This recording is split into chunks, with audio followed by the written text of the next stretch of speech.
नमस्कार साथियों, मैं सोमनाथ मंडल अपने चैनल क्विक एजुकेशन हब में आपका पुनः स्वागत करता हूँ।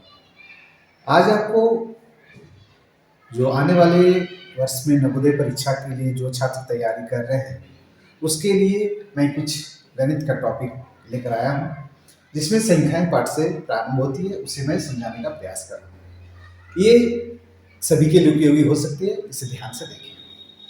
पहला है पूर्ण संख्या। हम लोग पूर्ण संख्या किसको कहेंगे?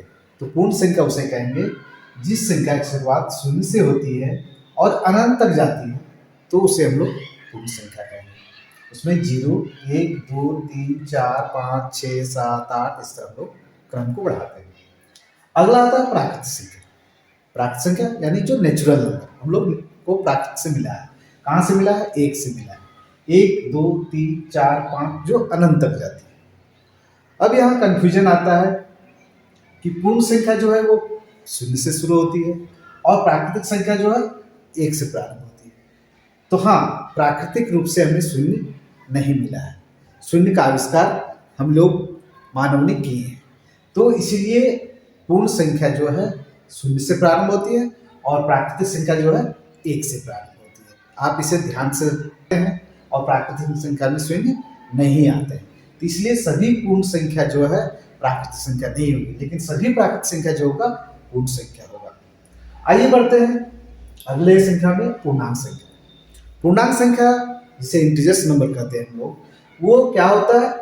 अगर उसमें देखेंगे, उसमें शून्य के आगे की ओर बढ़ेंगे तो हमें पॉजिटिव नंबर्स 1, 2, 3, 4 जो अनंत तक जाती है, और शून्य से बाएं की ओर जाएं तो -1, -2, -3, -4, -5 इस तरह हम लोग अनंत की ओर फिर इधर बढ़ेंगे। यानी पूर्णांक संख्या में दोनों तरह की संख्याएं हो सकती है, पॉजिटिव और नेगेटिव। अब सवाल आता है शून्य यहाँ क्या है?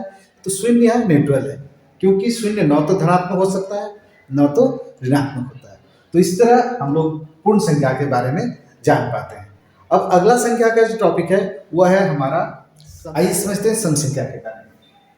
तो सम संख्या की परिभाषा वो होती है कि जो संख्या 2 से पूर्णतः रूप से विभाजित हो जाए, और आप इसे कर सकते हैं जिस संख्या एक जोड़े में हो, 2 के गुणज में हो, तो उसे हम लोग सम संख्या करते हैं। जैसे 2, 4, 6, 8, 10 इस तरह करते हैं हम लोग, अनंत की ओर बढ़ते हैं, तो वो संख्या जो होगा सम संख्या होगा। विषम संख्या।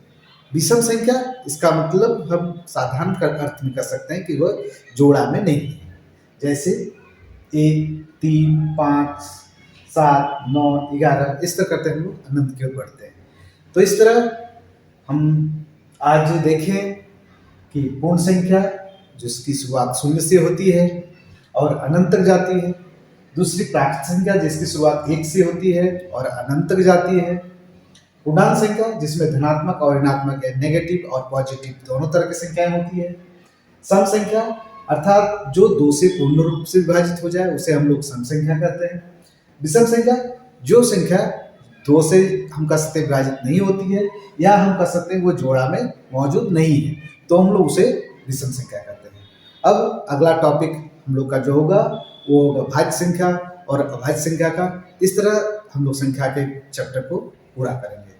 तो आशा करते हैं ये वीडियो आपके लिए यूजफुल होगा। अगर आपको अच्छा लगे तो आप इसे अपने साथियों में अवश्य शेयर करें। वीडियो देखने के लिए आपका बहुत बहुत धन्यवाद।